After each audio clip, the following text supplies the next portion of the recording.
You're watching the KOAM Morning News on Fox 14. Right now it's 7. Found alive after 3 days in a 240-foot ravine. Now, 13-year-old Cody Trinkle takes his first steps toward recovery. Also, Bonnie and Clyde's secret connection to Joplin revealed through rare artifacts and untold stories from the notorious Outlaws local hideouts. And we've got a great sunrise this morning, some somewhat below normal temperatures, some dense fog, and the temperatures heating up. Well, the latest on your forecast coming up. The 4 states' most watched news starts now. Well, good morning and welcome to the KOAM Morning News on Fox 14. I'm Elise Snowy. And I'm Chris Warner. It's just after 7 o'clock on this Wednesday, August the 13th. Some kids already back in class today. Others a few more days left. And then you're heading back to school. And an incredible story coming to us near the St. Louis area. Yes, a Missouri teen has defied all odds. Now, a couple of weeks ago, we brought you the story of Cody Trinkle Jr., who disappeared for more than 3 days and then faced life-threatening injuries. Now he's awake, alert, and even communicating with his family. As Megan Kernan reports, it's a moment Cody's mom says she will carry with her forever.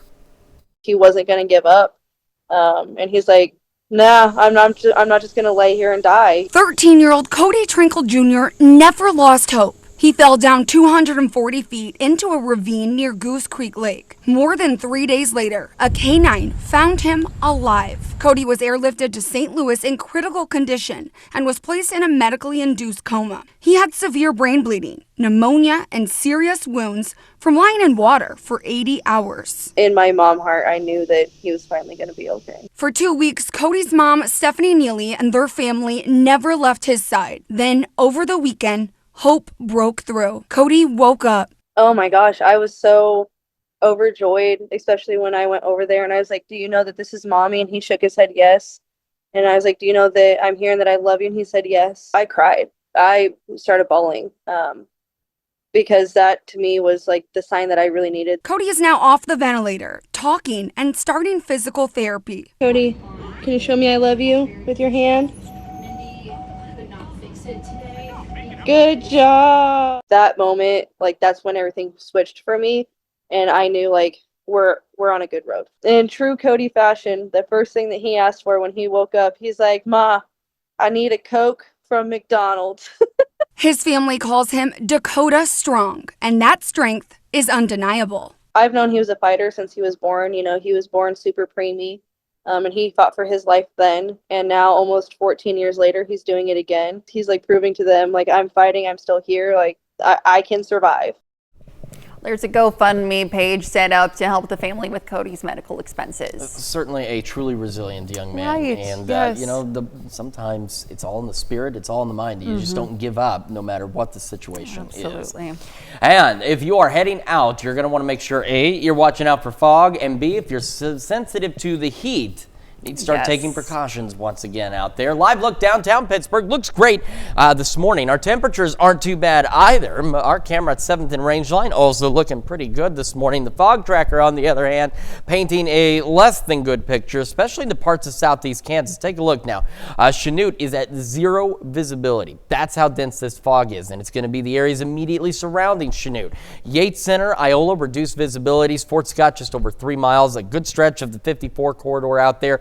And we've got reduced visibilities just about everywhere. Pittsburgh, Mount Vernon, Cassville, Bentonville are the 4 right now with visibilities that are still pretty darn good. But everybody else, you got to just be prepared for rapidly changing visibilities. Slow down. Low beams, not your high beams. And, of course, fog lights if you've got them. And be prepared for that fog to stick around for a minute. Could hang around through 9 this morning. Our future track, maybe a cloud or two, and it's showing possibly an isolated shower out there near Appleton City. But that's really about it. The thing is our chances for pop-up storms today were pretty low as it was, and now they've shifted off to our east. So we're just looking to be hot, dry, and muggy. 69 in Joplin right now, 68 in Pittsburgh, and across the area, again, our average low about 70, temperatures right about there. A lot of upper 60s. We're starting to see a few more low 70s build in this morning. And as I mentioned, the fog could stick around through 9 this morning, especially in the southeast Kansas. Otherwise, upper 70s, mostly clear. Then we'll go upper 80s by noon. Our highs today, hotter but seasonably hot, into the low 90s. 90s, and our heat index values today, though, upper 90s, some of us getting close to 100. So you got to make sure you're staying hydrated. We'll have that north breeze at around 5 to 10 miles an hour. Unfortunately, temperatures will continue to climb over the next few days, and of course, heat index values will follow suit. We'll talk about that and some other pop-up storm chances we have here in just a few more minutes. Elise? All right, Chris, thanks. Well, it was quite a sight in Carthage yesterday when a two-vehicle crash sent a car into the front porch of a home. Investigators say the car collided with a pickup at the corner of Orner and Poplar Streets. The pickup spun and rolled, and the car veered off the road through a grouping of trees and struck the porch. The porch roof collapsed onto the car, and police tell us one person was taken to the hospital with non-life-threatening injuries. Blasting machine guns, robbing banks, and speeding cars riddled with bullet holes. Just some of the history associated with the infamous duo Bonnie Parker and Clyde Barrow, aka Bonnie and Clyde, who rampaged the southern Midwest in the 1930s. The Route 66 Theater in Webb City hosted a special screening of the original 1967 Bonnie and Clyde movie. Before the screening, special guest speakers Jason and Aiden Chambers introduced the two legendary outlaws' connection to the Joplin area. Their time in Joplin is what kind of pokes out for me a lot more. Just because a lot of people don't really know about what has happened in Joplin and Webb City in the past 100 years. There's just so much history in where we're from, and I don't want that stuff to go to waste. I'd love for that stuff to really be brought back out into the light. The event also featured rare artifacts from the Bonnie and Clyde era. Chambers also talked about the Joplin residence the two used as a hideout back in their heyday. And to be the first to see breaking news, weather, and sports, you can always download the KOAM News app. It's available free of charge in the Apple App Store and the Google Play Store. Just search for the KOAM News app. Well, new numbers show people under 25 are suffering the most non-fatal overdoses in the state of Missouri. Chris Bryant digs into the numbers and speaks with an emergency room nurse about the signs if you suspect someone is struggling with addiction. We see a lot of accidental ingestion overdose patients in the population, like 1 to 9 years old. According to Mercy Springfield, in July of 2018, they saw 9 visits to the ER of overdoses involving kids 17 and younger. That number dropped to 5 visits in July of 2023. However, in July of this year, that number climbed to 12. When it comes to children, there is a wide range of signs they have OD'd. Not waking up, they can't wake their kids up, they're just laying around. Or on the other side could be just crying all the time, not able to console, crying, restlessness. In the state of Missouri, of the 6,201 overdoses that were treated in emergency rooms in 2023, children under the age of 15 made up almost 21% of them. The second highest age group treated behind 15 to 24-year-olds. Behavioral, children and kids taking extra of whatever they are either prescribed or their family is prescribed, whether it be Tylenol or whatever medication they are on, they take more than they're supposed to take. In the southwest region of the state, there was a total of 1,281 overdoses in 2023, with Jasper and Taney County coming in behind Greene County. In the central region, Phelps had 98 of those cases, while Laclede had 89. It's in my experience, it's usually teenagers, about 12 to 16, attention-seeking behaviors that will take they don't know how many, they just say they took the whole bottle. If you or someone you know is struggling or dealing with a substance abuse crisis, help is available. Call or text 988, or you can chat at 988lifeline.org. I've been a nurse for about 15 years now, and I've wondered what was happening with all of this, just the increase in all of these kids coming in. It's just mind-blowing sometimes, and we just see it more and more. I don't know if it's social media related or easier access to get medication. Well, Springfield emergency rooms treated 491 overdoses in 2023. And those are our top news stories this half hour. Coming up next, we'll hear a few tips on how you can keep your newborn safe while they sleep. We'll be right back. Time now 7:09. But first, here's a live look from Gun Park, located in Fort Scott, Kansas.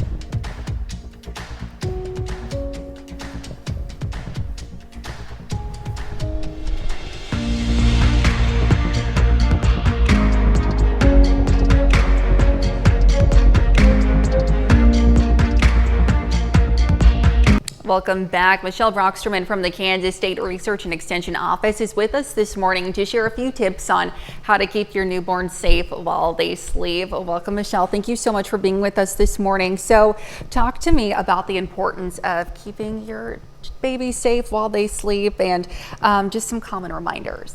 Yeah, good morning. Thanks for having me. Yeah, so I am here today to talk about safe sleep for infants, and this is such an important topic because unfortunately suffocation and strangulation while sleeping is the #1 cause of accidental death in children under the age of 1, so not just infants. And so there are things that parents can do to reduce the risks drastically, and the American Academy of Pediatrics has lots of guidelines out there to kind of guide parents and caregivers as they're trying to create a safe sleep environment. Yeah, so as you're thinking about that, there's kind of a way to remember that. It's called the ABCs of sleep. So A stands for alone. So when we have babies sleeping, we want them to be alone in the crib. So no blankets, no pillows, stuffed animals, no bumpers or anything like that.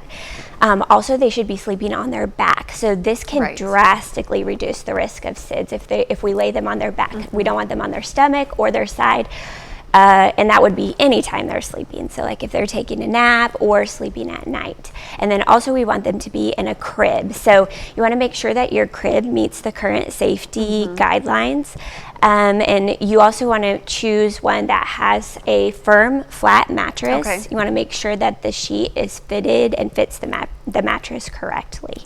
Absolutely. Kind of going back to A, alone, I saw in the document that you provided not to sleep with your baby, but you could also just sleep in the same room. So talk to me a little bit about just the importance of still being in the room with your child, but making sure that you're separate.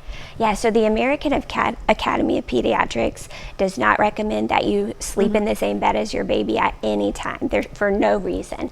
But what they do recommend is that for at least 6 months, you share a room with your baby, and that can reduce the risk of SIDS by up to 50%. So it's super helpful because you're aware of your baby and how they're doing in the night, and you're able to check on them. Absolutely. And now if folks have more questions about the ABCs or any other important sleeping reminders for infants, where can they find these resources? So healthychildren.org is a really great resource for that information. Also feel free to reach out to me. You can find my contact information at wildcatdistrict.kstate.edu. Wonderful. Well, Michelle, thank you so much for being with us this morning. Some important reminders there. Stick around. We'll be right back.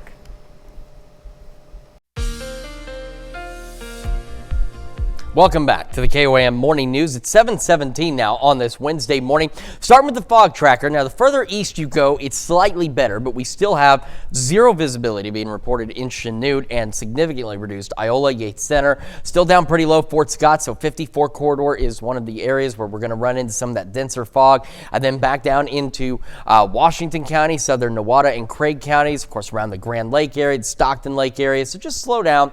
Low beams, not your high beams. Fog lights if you have them, and just be prepared also for that possibility of rapidly changing visibilities, because earlier we had Fort Scott just under half a mile earlier this morning. Nevada was right about at this point at 5.8 miles of visibility. Not a long track between Fort Scott and Nevada, so that's how quickly the visibilities can drop. It's how quickly they can change. You've got to be cautious. You've got to make sure that you're just being aware of those rapidly changing visibilities and that you're prepared to slow down. You're not following too closely to the person ahead of you. Future track is not got a lot to show us. There's a small cloud. There's a small cloud. We're looking at really just sunny skies, perhaps a cloud or two. Could get an isolated shower, maybe up around the Appleton City area. That's about it. Our pop-up storm chances for today that were showing up yesterday were still pretty low. They're even lower now because it's really looking like any possible triggers for them are going to be off to our east. And otherwise, we will just be sunny, hot, and a bit on the muggy side. And that will continue with us as we roll into our Thursday as well. We'll have those partly cloudy skies by the afternoon and evening hours. but still otherwise dry. What we do have to keep an eye on is the heat index values. Now today our temperature is getting hotter, but seasonably hot. So our heat index value is going mid-upper 90s out there. But for some folks, even this level is a bit uncomfortable, can be hazardous for those that are a little more sensitive to the heat. But then all of us are going to need to be watching out, staying hydrated, keeping up on things as our heat index values continue to rise with our climbing temperatures. So tomorrow we're looking more in that 100 to maybe 105 degree range, but by Friday and Saturday, that's when it really starts to take off because our temperatures again take off. So now we're at 105 to 110 degree heat index values as a possibility as we roll into Friday and Saturday. So stay hydrated, take breaks, stay indoors as you can, especially again if you know that you're a little more sensitive to the heat. You've got to make sure you're taking extra precautions out there heading into this weekend. All right, so patchy fog, especially into parts of southeast Kansas, could stick around as long as 9 o'clock this morning. We'll be in the low 70s to start and eventually right around the mid 80s by 11 o'clock this morning. Our highs today seasonably hot, warmer than yesterday for sure, but seasonably hot, going in the low 90s out there. But it's those heat index values again that are going to be the problem. Clear skies and a north breeze 5 to 10. We'll have calm winds or light and variable winds as we head through the late evening and overnight hours. And we've at least got one more night here where our lows will be a bit below average into the upper 60s, and then here we go. A little warmer tomorrow, not too far from average yet, but definitely heating up. But as we roll into Friday, the weekend, and the start of next week, we do have some pop-up storm chances. You can see they're pretty low, but they're at least there. It's the temperatures climbing into the upper 90s, getting close to 100 degrees, and that's why our heat index values could begin to climb in that 105 to 110 degree range as well. Let's check your forecast. We've got more of the KOAM Morning News right after this. Welcome back. Our veterans first, the VFW 5293 and the Freedom of Flight Museum are partnering together for the Wings and Wheels Car and Fly-In Show. This morning we have Steve Pendergraph from VFW 5293 and Brian Jones from our veterans first with us this morning to share how this event will impact the community. Welcome to you both. Thank you so much for being with us this morning. So for those who might not know, talk to me about what the Wings and Wheels Car Show and Fly-In is. So it's an event that we're doing out at the Joplin Regional Airport at the old terminal. Mm-hmm. So we're going to have some airplanes that fly in. We're going to have static displays for emergency vehicles. We're going to have a car show. There's going to be some exotic cars out there. Just anything that's interesting and cool that we can go out there and look at and appreciate the handiwork. Right. Talk to me a little bit kind of what the inspiration was to combine both cars and planes. The Wings and Wheels is kind of a national mm-hmm. thing, but we're doing like a Joplin chapter. Sure. But like I said before, a lot of people that appreciate cars mm-hmm. also really like airplanes and whatnot. Right. So the opportunity to have both. And this is the first step in a multi-year plan of hopefully, mm-hmm. With a lot of work, bring the air show back to Joplin. Wonderful, yes. And so this is a partnership to benefit the VFW, OFE, and Freedom of Flight Museum. Talk to me specifically about how this is going to benefit the VFW. The VFW, we're about helping veterans mm-hmm. and helping families of veterans. The VFW wants to. VFW's kind of had a bad rap over the last few years. Okay. About a bunch of old combat veterans sitting around, drinking beer and smoking cigarettes and telling old war stories. But we've been trying to rebrand that and show people really what we are about. We're about giving veterans. Someone joins the military, they join. They want to do something for the greater mm-hmm. good. They want to be out there making a difference. But when you get out of the military, it's like, okay, now what do I do with myself? I go to my 9 to 5.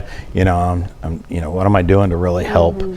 Well, we want to be able to offer veterans an opportunity to have somewhere right. that we want to be able to make a difference. We want to be able to do something for the greater good. That's what we're all about. That's why we became military mm-hmm. in the first place. And so we want that to, when we go out to the community and we're doing these events, we're wanting to get out there and meet with the community and say, this is what we're about.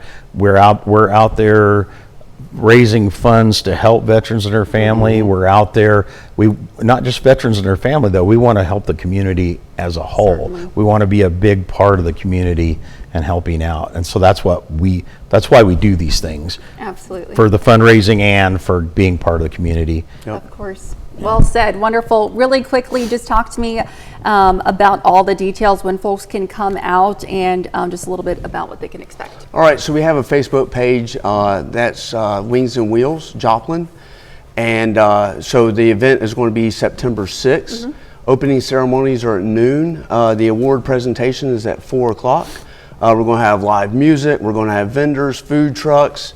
The VA is going to be bringing a big truck out that they're going to be bringing awareness about suicide awareness and then getting people enrolled in VA and connecting and whatnot. These are some of the first place trophies we're going to be giving away.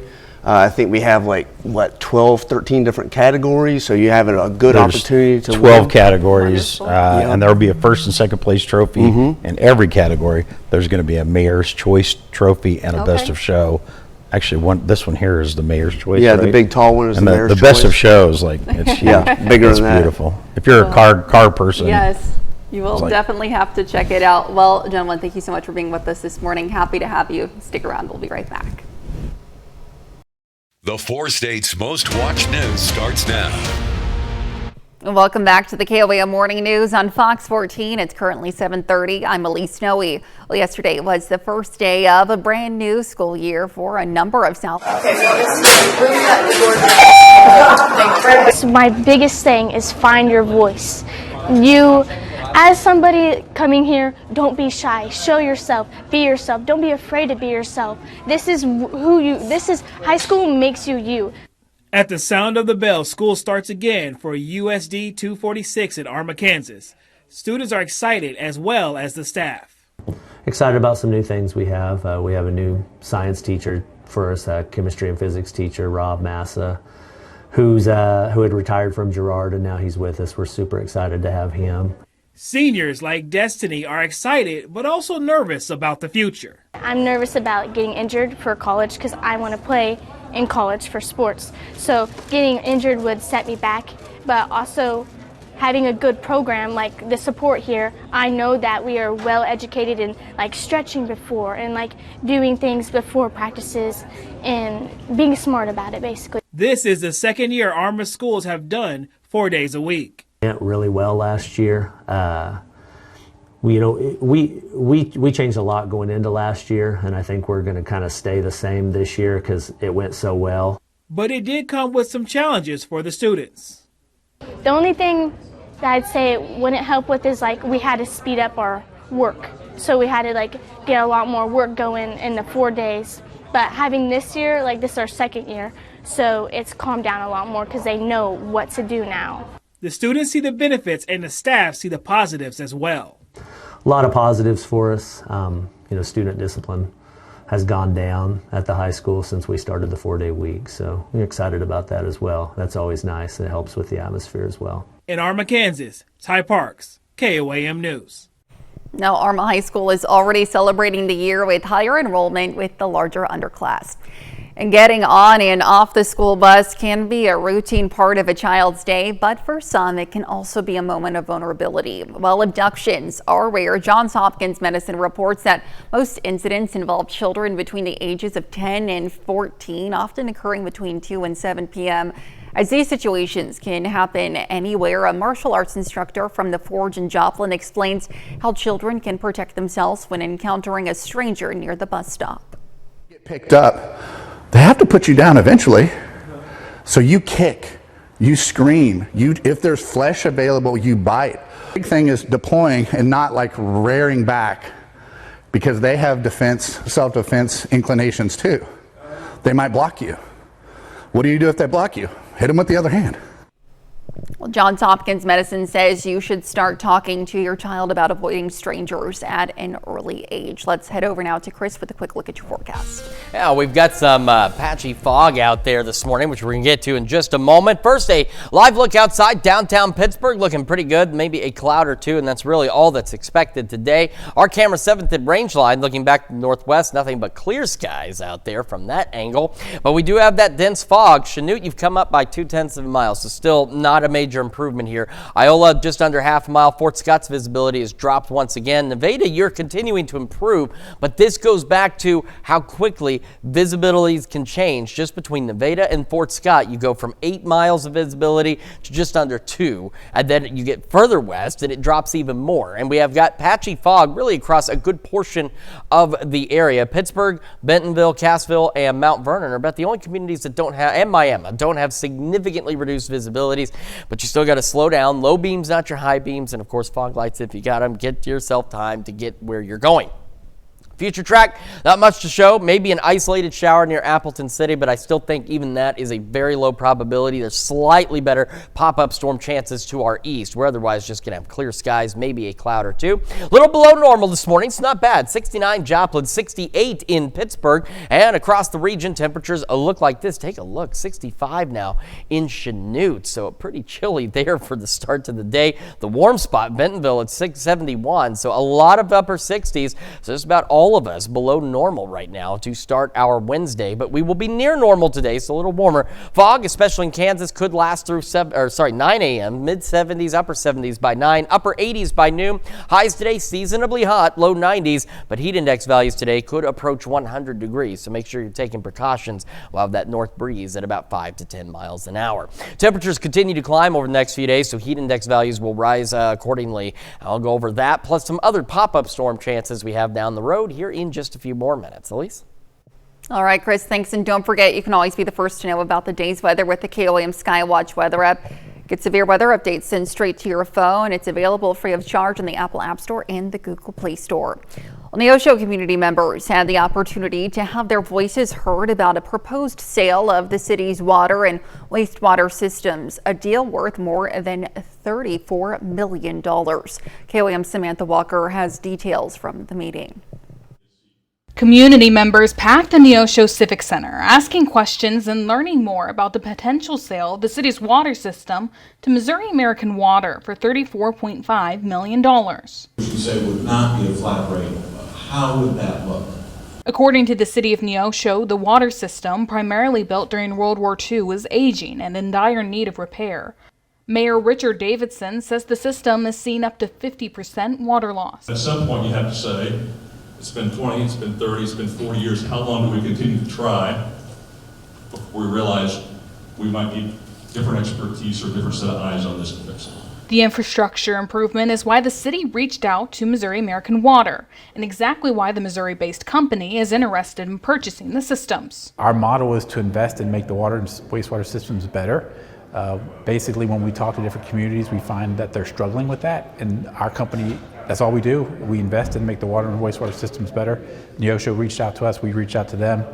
We believe this is a good project to help us solve all their water and wastewater issues. Now, according to this proposed agreement, the funds that the city would receive from this sale could be used to pay off existing debt, strengthen financial reserves, or go towards other infrastructure development projects without the need to raise taxes. If the sale were to occur, the city would be in the parks business, the city would be in the streets business, we'd be in the police business, we'd be in the fire business. Community members brought questions about where the money would go, possible rate changes as a result of the sale, and how city employees would be impacted. According to representatives, the 13 city employees who currently work on the water system would then work for Missouri American Water, and the company would build an operations base in Neosho. I'm about Neosho. I'm about Neosho. I'm about Newton County. I love this community. It's my community. Both city staff and Missouri American Water representatives emphasized their desire to be transparent and communicative with Neosho residents throughout this process. And so we wanted to have that open dialogue with all the residents so they know what their options are. We believe this is the right option to help solve some of the water and wastewater problems in the community. Reporting in Neosho, Samantha Walker, KOAM News. Now, if you missed last night's town hall, you still have a chance to give your input. The City of Neosho has a phone number, an email, and an online input form for community feedback. You can find that information on our website. That's KOAMnewsnow.com.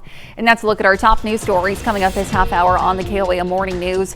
An 18-year-old simple idea transforms into a life-saving mission. We'll be right back. Time now 7:39, but first, here's a live look from Gunn Park in Fort Scott, Kansas.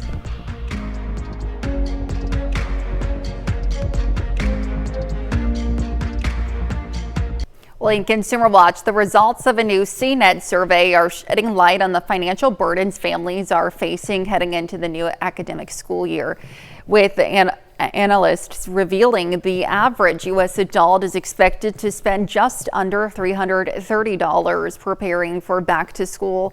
This compared to the $662 spent last year. Fox News' Ted Lindner takes a closer look at strategies to help avoid stress and help rake in savings on digital devices. Well, the school year can seem long for students. Their back-to-school supply lists can seem even longer for their families and their wallets. But binders and pencils aside, a new CNET survey reveals 78% of back-to-school shoppers are concerned about technology purchases this year. And that's for a number of reasons. With 46% of shoppers worried about rising prices and tariffs, every dollar adds up. But besides taking the cost of devices into consideration, it really goes down to what it is that your student will need for the back to school year. If it's mainly for creating and reading documents, you might be able to get away with something more budget friendly. But when we start thinking about data analyzation, creating images, you might want to look into something a little bit more pricey that has a better processor, better storage, better memory. And while consumers can look to save money by buying secondhand devices, make sure you're purchasing from a trusted source after checking the following. See if that battery is in good condition, because that's really what's going to determine the life span of your tablet or your laptop. You're going to want a return policy and a warranty just in case you're not satisfied, or when you buy this item that you don't experience any defects. Meanwhile, for the 23% of shoppers concerned about extra tech fees like subscription costs, definitely will look at any codes, any student codes, school codes, any discounts that can lower that cost. Look for free trials. Ted Lindner, Fox News. And those are our top consumer stories. Here's a look at the market prices before the opening bell. Welcome back. Hi to the KOAM Morning News. Usually there's a little thing, that alerts me. I mean, there were things alerting me, but then it doesn't matter. All right, it's Wednesday. Welcome to Wednesday, and welcome to some fog. We're seeing some improvements in the visibility for parts of southeast Kansas, but still reduced visibilities. Iola, Yates Center, Chanute, Fredonia, Parsons. We get into Oklahoma. We've got Nowata. Grand Lake area seeing some improvements as well, but you still want to slow down and watch out for the potential for rapidly changing visibility conditions as well. Future track, not much to show out there. Maybe an isolated shower up toward the Appleton City area, and that's really going to be about the best we can do at this point. Slightly better pop-up storm chances to our east for us. It's just going to be hot, sunny, and muggy across the region, and that will continue into our Thursday as well. We'll have some partly cloudy skies as we roll into Thursday afternoon and evening. All right, here's what we're looking at that we do want to keep an eye on over the next few days very closely is our heat index values. Now, today our temperatures are rising. They're going to be seasonably hot, but that will allow our heat index values to climb as well. So we're looking mid-upper 90s. As we head into the afternoon hours, some of us getting close to 100. So those of you who are a little more sensitive to the heat, we're getting into that zone where it's going to start to be a bit of a problem. Friday, Saturday, though, starts to get worse. Tomorrow, not any better, though. We've got 100-degree readings, maybe upwards of 105 in some of our southwestern communities. And then as we go into Friday, Saturday, as I mentioned, it starts to climb considerably.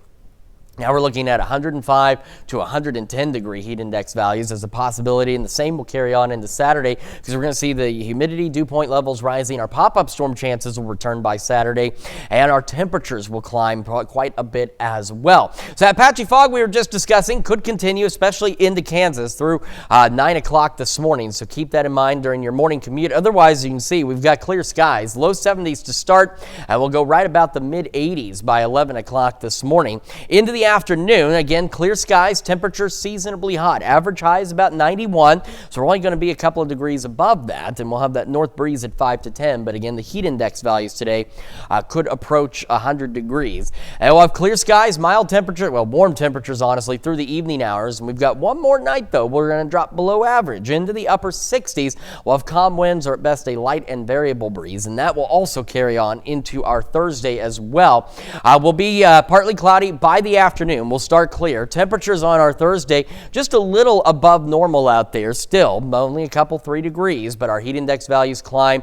It's Friday, Saturday, Sunday, Monday, Tuesday, Wednesday. You kind of get the clue here. Look at these temperatures climbing upper 90s. We're getting close to 100 degrees as we head into the weekend and start of next week, which is again part of why our heat index values will climb in that 105, potentially upwards of 110 degrees for some of us. Then we'll have those pop-up storm chances, and while they're low, they are at least there through next Wednesday. And of course, with that, you got to remember, when thunder roars, head indoors. You don't want to be caught out in one of these, but that will also help bring up our humidity levels. Temperatures remaining hot, not much relief next week either, as we hang out in the mid to upper 90s as we roll through the second half of next week. That's Check Your Forecast. We're back with more right after this. Well, everyone loves those photos of dogs and cats dressed up in cute outfits, but it turns out those photos can do more than just entertain. Michael George shows us how one teenager's passion for making bow ties is helping save the lives of countless animals. 18-year-old Darius Brown has a passion for fashion. His sister taught him to sew, and he started making his own bow ties at the age of 8. People loved the bow ties I was making. People said, how you look so dapper, I look so professional, I look so adorable. I thought to myself, you know what, if I'm hearing all these wonderful things about myself, I know I'll hear it 20 times more on a dog or a cat. So Darius began designing bow ties for pets living in shelters. It made for some adorable photos.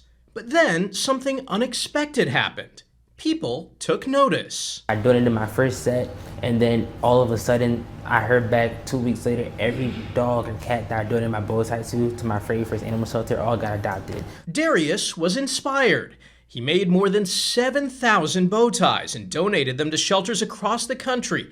He's helped raise more than $500,000 to support animals and helped countless cats and dogs find homes. It carried with me to making my lifelong mission to help as many shelter pets around the world as I possibly can. His mom, Joy, couldn't be more proud. I don't know what the secret is. I just did my best as a single mom, and I guess from the grace of God, He brought me this angel. Darius's charity work even got recognized in a letter from former President Barack Obama. I was just shocked, and it amazed me how this could have such a huge impact, that a simple thought and a simple bow tie could save lives. Proving while clothes make the man, they also make man's best friend.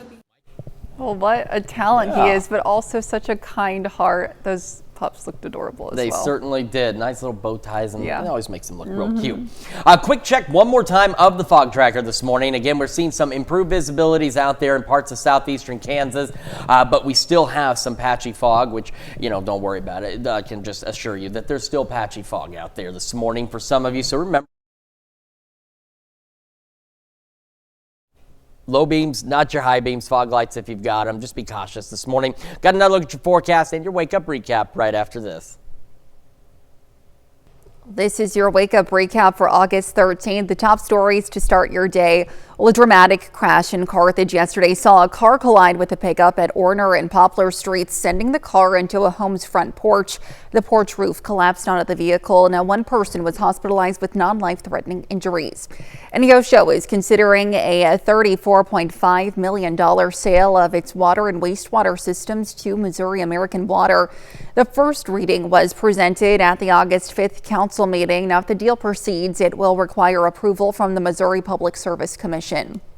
And young golfers are showcasing their skills in Joplin at the AJGA tournament held at Twin Hills Golf and Country Club. This unique 18-hole event pairs aspiring players with college and professional golfers. Proceeds support financial assistance for talented juniors lacking resources. And that's a check of today's Wake Up Recap.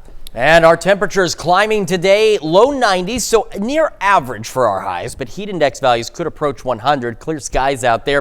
Clear skies through the evening and overnight. Another night below normal into the upper 60s, but it doesn't last. We keep heating up. Going into the weekend, we are looking at highs upper 90s near 100. Heat index values 105 to 110 possible, with a few isolated pop-up storm chances as well. All right. Well, the good old days are underway at the 118th Interstate Fair Rodeo in Coffeyville, Kansas. Exhibitors showcased their swine in hopes of winning a blue ribbon. Riders also showed off their skills in the PRCA Rodeo Slack. One exhibitor talked about the preparation it took to compete in the show, and of course, it takes a lot there. The 118th Interstate Fair and Rodeo continues through Saturday, so make sure you get out there. Yes, and of course, if you're heading out there this weekend, make sure you stay hydrated. Absolutely. Well, that's going to do it for now. We'll be back today at noon with more news and weather. Have a great rest of your morning.